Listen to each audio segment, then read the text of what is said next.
In UPSC, it is the main score that takes you to the top of the list. And the best way to score highest marks in mains is to practice answer writing every day. It is only the practice that makes you able to write the best answers in limited time and limited space. As much as you focus on gaining knowledge and information every day, you have to practice at least half an hour every day in writing the mains answers. For prelims, it may be only the ability to identify the right option. For prelims, you have to gain knowledge and able to understand what is the right answer. But in mains, you have to gain limited number of points, limited knowledge on every concept in UPSC syllabus, and you should be able to reproduce it in the right way in the answer. And for that, the best way is to have daily mains answer writing practice. For that, Sarat Chandra IAS Academy has started Sankalp daily mains answer writing program, wherein we give you 3 questions every day and we give you 35 minutes of time. You write answers from Monday to Friday, and on Saturday we evaluate all your answers and we will discuss all the 15 questions, and also we will be giving you the model answers. And this program is available both offline. In offline, it is available only in Hyderabad, Delhi and Vijayawada. And regarding the online, I will tell you where you can upload your answers. I will let you know in the further slides. As I told you, this program will be there for the candidates who are aiming for 2024 mains, which will be in September. You have to start writing the answers from this July, 2023 July to 2024 February. And March, April and May, these 3 months, you have to focus exclusively on the prelims. So for those 3 months, we will not be conducting any of the daily mains answer writing. Again, it will start from the month of June. It will go till your mains in September.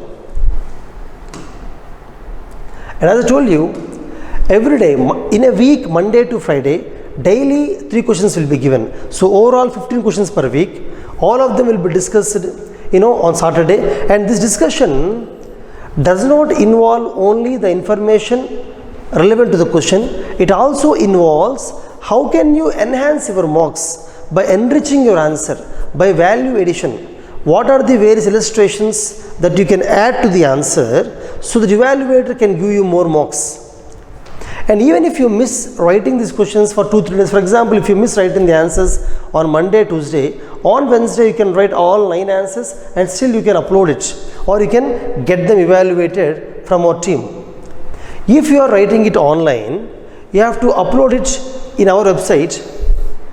Our official website is saratchandraias.com, but only for this program we have created upscmainsanswer.com, wherein if you log in, you can see 3 questions every day. You can also see the previous questions, the answers that you write on A4 papers. You can take photos and upload them in this website. It will be evaluated by our expert faculty, and sometimes some of your answers will be evaluated by the rankers. The last 3 to 4 years civils rankers, some of them are our students. They also are playing a crucial role in preparing the questions as well as in evaluating your answers and giving the feedback. And the schedule will be on a weekly basis.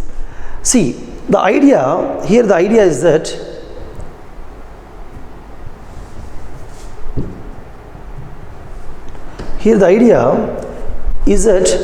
every week there will be one subject. For example, in this week, if we give modern history, there will be few topics of modern history on which we will give questions from Monday to Friday. Next week, economy, there will be few topics on which we give questions. Similarly, so every week there will be one important subject. Mostly the first 3 months, July, August, September, we will be focusing only on the 4 main subjects: history, geography, economy, polity. And thereafter, we will focus on environment, ethics, society of India, internal security, disaster management, governance, all these things. And the fundamental idea is that in the actual mains examination, sometimes you have to write answers for the questions which you prepared 6 to 7 months ago. Keeping that in the mind, the plan is such that, for example, this week if you write economy answers, you should actually prepare for next week's geography. And when you are writing geography answers, you will be preparing for next week's polity. So in that way, whatever answers you are writing in a week, your preparation should be finished in the before week. So whatever you are reading in that week, you are not writing those answers, you are writing the answers from other subjects. That will help you writing the actual mains, because we believe that reading one subject on that day and writing answers on same day will not really help you test your memory. Reading something this week and writing answers next week actually helps you test your memory and builds confidence in you. That's why we made the schedule in this way.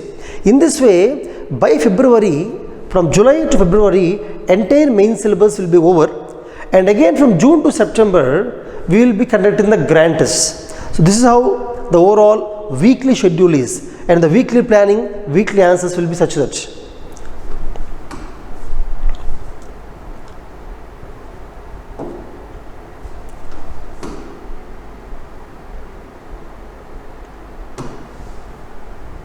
Friends, as I told you, the main focus is on enriching the answer. Why? Because anyhow we will be giving you the model answers. In the model answers, you will get all the relevant points for the question. So when we discuss the answers, we actually go into the additional part.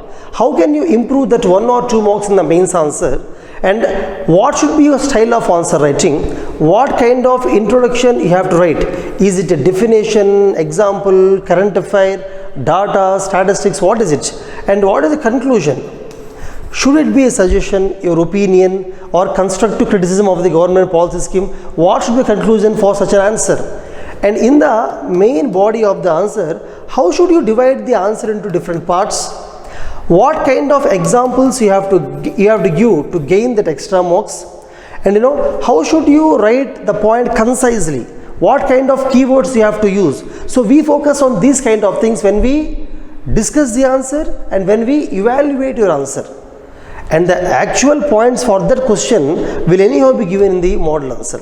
So we feel this is what in the Sankalp program, this is what will really help you. Because if we are just discussing the actual points of the question, that you can read from the textbook or model answer. There is no point of evaluation or no point of discussion. So our Sankalp program will mainly focus on answer enrichment. How can you gain the additional 1 mark? How can you save the time while writing the answer and still gain more marks?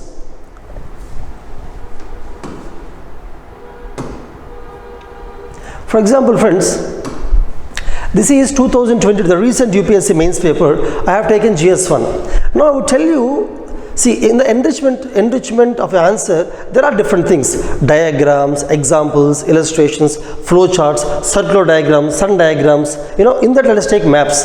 If you really want to draw map, you have scope to draw map in almost every paper, every question. For example, if you take GS1, here the question may be from history. This question is from history.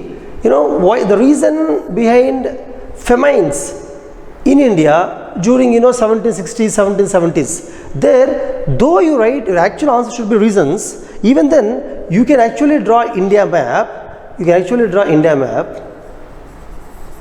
And you can show the main places where the famines occurred during the time. And actually this will enrich your answer. Similarly, the question is discuss the natural resource potential Deccan Trap. Here, within the Deccan Trap, you should only discuss the potential of natural resources. However, you can still draw a map and show where Deccan Trap is there. You can show it. For example, here the question may be about the limited spread of the wind energy in India, but you can draw a map and show the main regions where wind energy is there in India. Similarly, the question may be about the tier 2 cities and consumption, but you can draw the map and show the important tier 2 cities in India where the consumption is increasing. And same, tribal communities. Though the question is asking the diversities among tribal communities, why we are, though there are diversities, why we are combining them in single category, you can actually draw India map and show important tribes in India. Where is Santal tribe, where is Bodo tribe, you can show important tribes in India through the map. So like that, anywhere Here also show where is Gupta period, extent of Gupta period, extent of Chola period in India map. If it is rubber producing countries, you draw the world map and show.